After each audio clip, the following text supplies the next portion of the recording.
The bigger challenge came when we decided to go plastic neutral. So for whatever weight in packaging we sell into the marketplace, we made a commitment to recover the exact amount in weight of plastic, though non-specific. So there isn't a great mechanism in the marketplace to recover post-consumer plastic, and then there isn't a great mechanism to recycle it.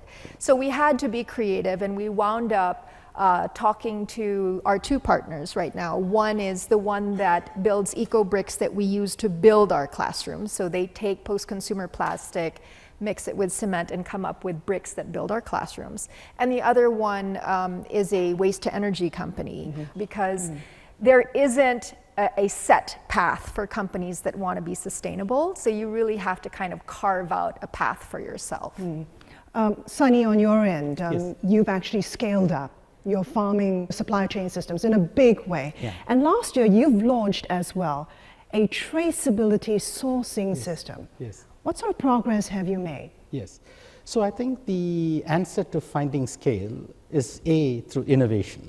So in our onion farming and processing operations in California, we have 4 dehydration facilities. We grow the onions to dehydrate it and supply to people like McDonald's, for example. And over a 10-year period, we have bred an onion variety which has moved its solid content from 12% roughly to about now 26.5%. In the bargain, we have saved 65 million cubic meters of water. We have reduced the land under cultivation for those onions by about 7,600 hectares, and we have saved the company $100 million. In our almond plantations, we are now attaching IoT sensors, dendrometers, on the tree trunks, which measures the moisture stress in the trees. But it moves in infinitesimal proportions, not visible to the naked eye, but these sensors can pick it. So we've improved our water usage efficiencies between 15 and 20%.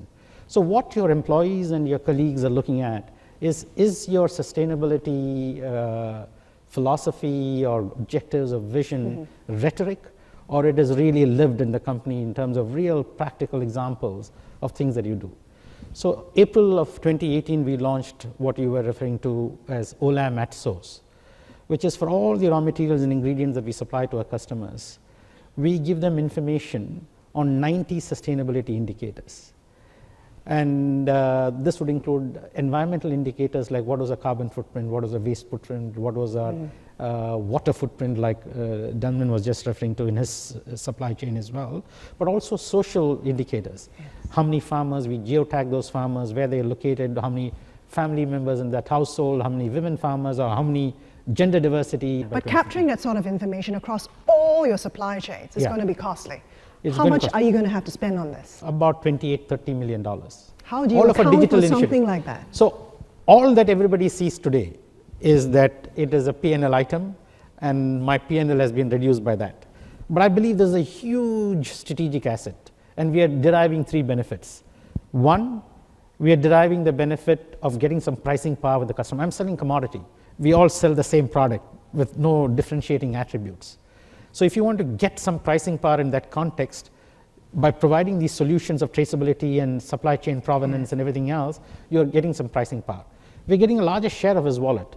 So if he was buying cocoa from 10 suppliers, and we got a 10% share of his wallet, now he's willing to give us 30% of his business, because he's not getting this from anybody else. So we're getting loyalty and customer stickiness as a result.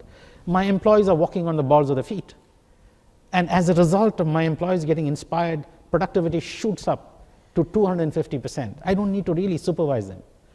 So I think, but I cannot capture this today in my P&L, my balance sheet, my cash flow statement. But I know that this is a very, very incredibly valuable strategic asset that's going to drive long-term value for the company and really transform the company. Really fascinating stuff. Delman, on your end, the Higgs Index, you're part of the founding member of the Sustainable Apparel Coalition. You've launched a Higgs Index 6 years ago to try to measure the footprint in the apparel industry. It's still at trial stage. You're disappointed it's not making much headway? More should be done? Sunny said it's all music to my ears. When actually the market, when he can distinguish his company from other suppliers of goods, the truth in the apparel is currently we are not there yet. We do our sustainability effort.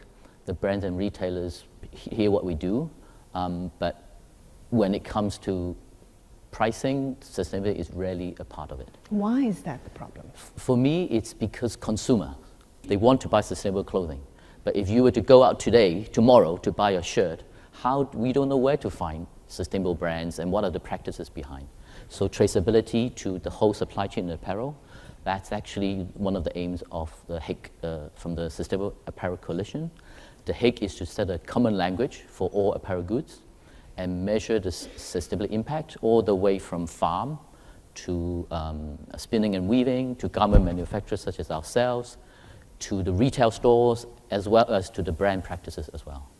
And then the medium-term goal, one day, hopefully, when you buy your clothes, you will actually see a sign which has a HIGG score. Once the consumer have access to those information, and then they will then put the dollar where their heart is.